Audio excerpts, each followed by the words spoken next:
সময় খুবই মূল্যবান জিনিস।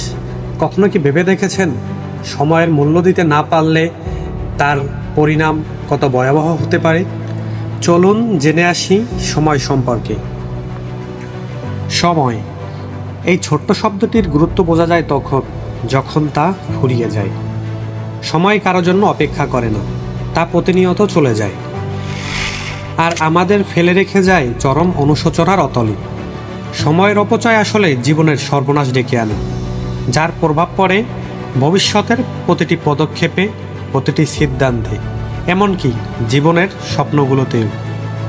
শৈশব ও কৈশোরকাল হলো স্বপ্ন গড়ার উপযুক্ত সময়, কিন্তু অনেকেই এই সময়টাকে হেলাফেলার চোখে দেখে। মোবাইল ফোন, সোশ্যাল মিডিয়া, অলসতা আর অসচেতনতার কারণেই আমরা প্রতিদিন কিছু কিছু সময় হারাই, অথচ বুঝতে পারি না এই হারানো মুহূর্তগুলোই একদিন আমাদের জন্য কান্নার কারণ হয়। পরীক্ষার আগের রাতে হঠাৎ করে বই খুলে দেখা, একটু পরে পড়ব বলে সময় নষ্ট করা, এসব আমাদের অভ্যাসে পরিণত হয়। এর ফলশ্রুতিতে আমরা স্বপ্ন দেখা ভুলে যাই, লক্ষ্য হারিয়ে ফেলি, জীবনের প্রতিযোগিতায় পিছিয়ে পড়ি।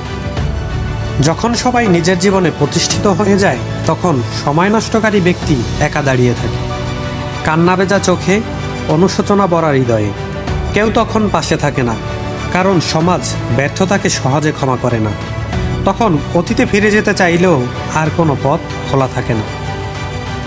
যে বন্ধু একদিন মোবাইলে গেম খেলতো, আজ সে চাকরি করে বিদেশে। আর যে সময় নিয়ে গড়িমসি করেছিল, সে তখন বেকার, হতাশ, আত্মবিশ্বাসহীন একজন মানুষে পরিণত হয়। সময় একবার চলে গেলে তা আর ফিরে আসে না, এটাই বাস্তবতা। তাই প্রতিটি মুহূর্তকে কাজে লাগানোই আমাদের দায়িত্ব। একটু একটু করে সময়কে কাজে লাগালে একদিন তা হয়ে উঠবে সফলতার সিঁড়ি। অন্যথায় এই অপচয় হবে ভবিষ্যতের কান্না, বঞ্চনা ও বেদনার কারণ। আজ আপনি সময়কে অপচয় করেন, কাল সময় আপনাকে অপমান করবে। মনে রাখবেন, সময়ের প্রতি অবহেলা মানেই নিজের ভবিষ্যৎকে ধ্বংসের দিকে ঠেলে দেওয়া। আর তখন অনুশোচনা করলেও তা শুধু বেদনার গল্প হয়ে থাকবে, যার কোনো সমাধান নেই, আছে শুধু দীর্ঘশ্বাস। আজ এই পর্যন্তই, দেখা হবে পরবর্তীতে নতুন কোনো ভিডিওতে। যারা আমাদের পেজে এবং চ্যানেলে নতুন, তারা পেজটি ফলো দিয়ে এবং সাবস্ক্রাইব করে আমাদের পাশে থাকবেন। ধন্যবাদ। আল্লাহ হাফেজ।